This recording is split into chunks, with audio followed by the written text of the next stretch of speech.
Hello, ഒരു പ്രധാനപ്പെട്ട കാര്യം പറയാൻ വേണ്ടിയാണ് ഇങ്ങനെ ഒരു വീഡിയോ ചെയ്യുന്നത്.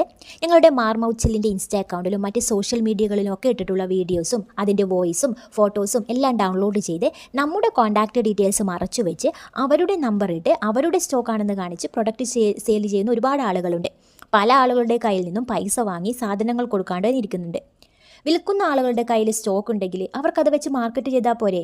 എന്തിനാ മറ്റുള്ളവരുടെ വീഡിയോ എടുക്കേണ്ട കാര്യം? ഇനി കസ്റ്റമേഴ്സിനോടാണ്. സോഷ്യൽ മീഡിയ വഴി ഓർഡർ ചെയ്യുമ്പോൾ ആ അക്കൗണ്ട് ഒന്ന് നോക്കുന്നത് നല്ലതാണ്. എപ്പോൾ അക്കൗണ്ട് ക്രിയേറ്റ് ചെയ്തു, അവർ എപ്പോൾ പോസ്റ്റ് ചെയ്യാൻ തുടങ്ങി, കസ്റ്റമേഴ്സിൻ്റെ റിവ്യൂ, ഇവയൊക്കെ നിങ്ങളൊന്ന് ശ്രദ്ധിക്കണം. പൈസ പോയിട്ട് ഞങ്ങളുടെ അടുത്ത് വന്നിട്ട് പരാതി പറഞ്ഞാൽ വി ആർ ഹെൽപ്ലെസ്. ഞങ്ങളുടെ വീഡിയോ ആണ് അവർ ഉപയോഗിച്ചിരിക്കുന്നതെങ്കിലും പക്ഷേ നമ്പർ നമ്മുടേതല്ല. നമുക്ക് ഒരു നമ്പർ മാത്രമേ ഉള്ളൂ. ആ നമ്പർ ഞങ്ങൾ ക്യാപ്ഷനിൽ കൊടുക്കുന്നുമുണ്ട്. പിന്നെ കുറച്ച് ആളുകൾ ഫ്രോഡ് പരിപാടി ചെയ്യുന്നുണ്ടെന്ന് കരുതി മാറി വിൽക്കുന്ന എല്ലാ ആളുകളും ഫ്രോഡാണെന്ന് നിങ്ങൾ കരുതണ്ട. So be careful.